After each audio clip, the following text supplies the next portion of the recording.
let's be honest. For some of us, the summer garden just didn't go as planned. So if you would like help turning your fail garden into a fall garden, we can help you. Really, the only difference between a fail and a fall garden is I. Hey, we're Josh and Amber from Gracewalk Farm, and we are going to show you in this video the ways that you can turn your fail garden into a fall garden. Fall is really the perfect time of year to learn to garden, and if your summer garden failed, don't give up, because in this video we're going to walk you through why fall is the perfect time to grow a garden, what kind of things you can grow in fall, and what steps you need to take now to be ready when fall arrives. So you're not only going to learn the what, you're going to learn the when, because right now is the time to be planning your fall garden. That's right, so stick with us. We're about to teach you some about fall. And then at the end, we have a special gift to help you plan your own fall garden. You know, in the summertime, when you're in the garden, you're having to deal with constant problems. There's the pests, there's the weeds, and it's so hot and humid. But in the fall, everything is different. What I've learned is with fall gardening, there's much less pest pressure. You're going to see far fewer bugs in the fall. The weeds slow down as the temperatures cool down, and what you'll find is that things that you might struggle to grow in the summer, you can suddenly grow in the fall. For example, my family really loves yellow summer squash, but in the summertime, the squash vine borers and the bugs are just terrible here.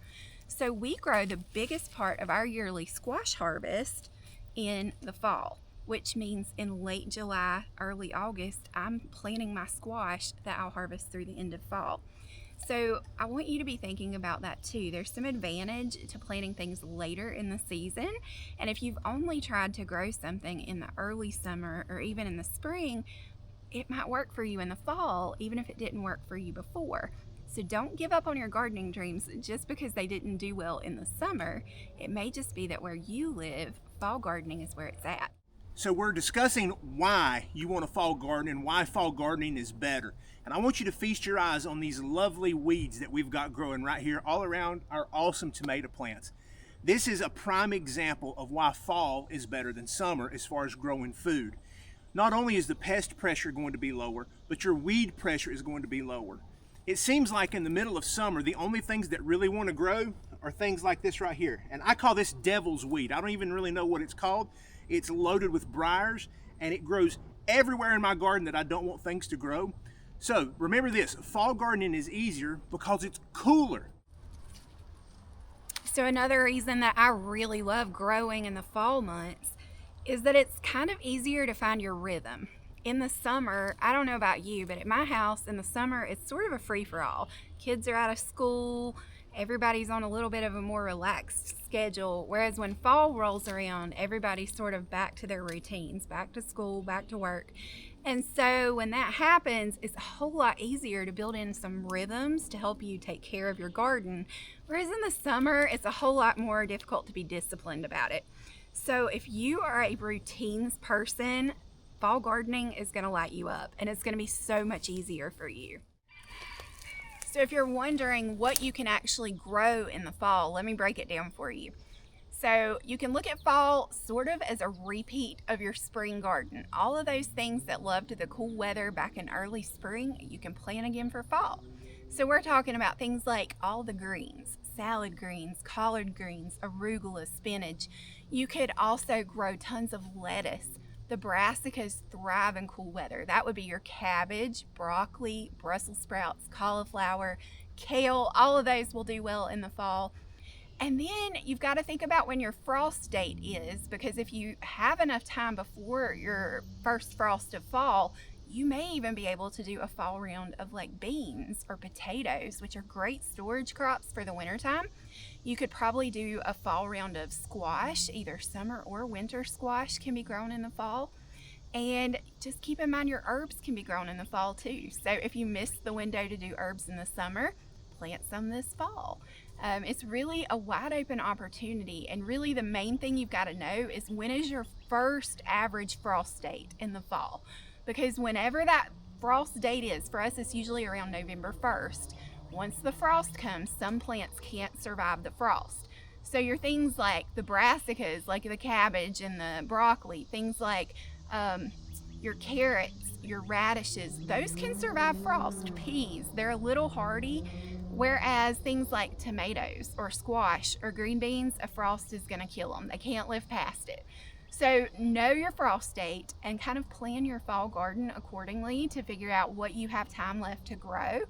And keep in mind, some things can continue growing after your frost. So, maximize your space and plant a variety. So right here we have 2 beds that we have already harvested and we've pretty much already cleaned out, as you can tell. There's nothing going on right here. We grew potatoes right here. We grew white potatoes, Kennebec here, and we grew red potatoes right here. And we're going to grow more potatoes. And so here's what I wanted to share with you. If you have an empty bed at your home and you want to repurpose it, you grew something in the summer, you grew something in the spring, now you want to grow food in the fall, here's what you're going to do. Obviously, you want to remove any of the dead and the damaged stuff that is in the bed. You want to take it out. Ground cover, like old dry straw, this is perfect. There's nothing wrong with this. This is going to help retain moisture in your bed. It's also going to lower your weed pressure, so this is a good thing. What you do want to add to your dirt, a lot of people will just come through and they'll add something like a bone meal. And bone meal is a great additive for your soil, but it's really high in phosphorus, and that's really the most that you're going to get from bone meal. What we do instead is we use Mineralite, which is from Redmond, and that Mineralite is going to do awesome things in this soil. It's going to give more than just phosphorus. It's going to give you your nitrogen, your calcium, all of the extra minerals that you need in your soil for good, healthy plants. And so that's something to keep in mind. Clean out your beds, yes. Take all of the dead plants, put them in your compost pile, and let them make you some extra dirt. But then after that, come back through, amend your soil, because healthy soil is going to create healthy plants. Seed season always gets me excited, and most of the time people don't really think about seed starting in July. But if you're going to have a fall garden, now is actually the perfect time to start on this. So today I've been working on sorting out my seeds and kind of checking to see if I need to order anything else. If you haven't ordered seeds for fall yet, let this be your reminder that it's time. So let's talk a little more about some of the things we can grow in fall, and I'll use my seeds to guide our conversation here. Carrots. Carrots are a staple of the fall garden, and you guys, when the temperatures start to cool, it's the perfect time to plant these. You can direct sow your carrots right into the garden. And fun fact, carrots can overwinter depending where you live. If you don't get a ton of snow or ice in your location, you could probably plant carrots and actually leave them in the ground and then just harvest a few at a time as you need them. So then you don't even need the refrigerator space. You can just store them right in the garden. Beets are another really good one. All the root veggies love cool weather. So carrots, beets, radishes, potatoes. There's radishes, all the root veggies. And then we have like our broccolis and our cabbages. And this fall, I'm actually trying some new varieties of cabbages and broccoli especially. I'm specifically planning to focus on some hybrids this year. So heirloom varieties, you can save seed from one generation to the next, whereas hybrids you cannot.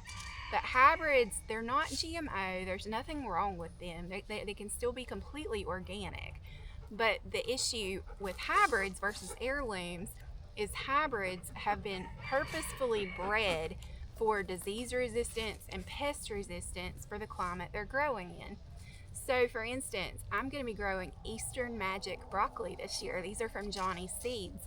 And this is a variety that is specifically created to be really good in the hot south. So even in the early fall when temperatures are still high, this should do okay and shouldn't bolt in my garden. Another thing we'll be growing lots of is kale. Lettuces, I love the Salanova variety because it seems to just really do well in hot or cool weather, and it's a cut and come again variety, so you can get multiple harvests. And then of course the star of fall in my garden are the peas, and we will grow all kinds of peas this fall. Sugar snap peas, regular English peas, snow peas. I love them all, and they all seem to really thrive here in North Carolina. So hopefully this gives you some ideas of things that you can plant this fall, but truly let your frost date guide you. Go and look up what is the average first frost for whatever your zip code is. And once you have that date, count backwards and see how many days you have until that frost. And then you can check your seed packs here and they will say how many days it takes for them to come to fruition. And as long as there's enough days left, you can go ahead and plant it for fall. So that gets you started, but we're not gonna leave you there. Now I know the big question you have is, how do I know when to plant? I can figure out my frost date, but like, is there a certain day I start my carrots? And is there a certain day I should be planting peas? Well, yes, there is a certain day, but when it is really depends on where you live. And if you're in Texas or you're in North Dakota, it's gonna be completely different than where we live in North Carolina. So my recommendation to you is to find some sort of app to guide you on planting dates. My personal favorite and the only one that I use is called Seedtime, and I'll link it in the description of this video for you. And if you sign up through that link, you'll even get $5 worth of free seeds just for signing up for the app. And then this app is so cool because you put in where you live, your zip code, and it will automatically give you the planting dates for any vegetable you want to grow. And so you can design your whole garden in there and it will give you the dates. It will tell you when to put your seeds in, when to transplant them, when to harvest them. And it just really helps keep me on track. So I use my Seedtime app literally every day. I'm obsessed with it. So if you're trying to figure out timing, I highly recommend. Check the link down below to grab it. And so that's our garden, everybody. Let me show you this. Isn't that a great zucchini? You know, zucchini is another one of those crops that you can plant not only in the spring and the summer, but in the fall as well. Right now is a great time to be planting in the fall. So look at here. I mean, there's one, there's two. This one's harder to get. There's three. I'm gonna leave that little guy. He ain't but about that big. Right there are three great zucchinis. If you're not growing zucchini in your fall garden, you're wasting a bed. And I'll say that because this is the most productive plant that you can put in your garden. You might not be able to grow anything else, but you will definitely grow zucchini. Do not underestimate the humble zucchini any time of year, because the thing is, you can turn a zucchini into anything. If you flavor it with cinnamon and sugar, it'll taste like diced apples. If you flavor it with pineapple juice, it will taste like pineapple. If you grate it up, you can make zucchini bread or muffins. There are endless ways to use this. Make zucchini noodles. Listen, zucchini is abundant, and so you should definitely plant it this fall. So if you're ready to get started, go into the description of this video and we have a free fall garden checklist that you can download, and it's going to give you the who, what, when, where, and how of fall gardening.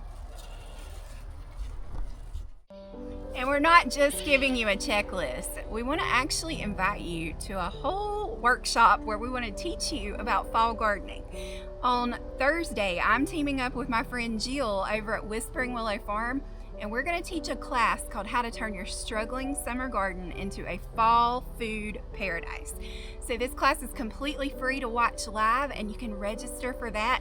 Once you grab your fall checklist, it'll give you the opportunity to register. But we hope to see you there. We're so excited about our fall garden this year, and we would love nothing more than to have you plant a fall garden right alongside of us. So we're going to give you all the tools you need with this checklist and a free workshop, and we hope you'll join us there. This is your fall to figure out this whole gardening thing. I know you've been trying. I know you've been watching all the videos, reading all the books, taking all the courses. And if you're feeling stuck, you don't have to do it alone anymore.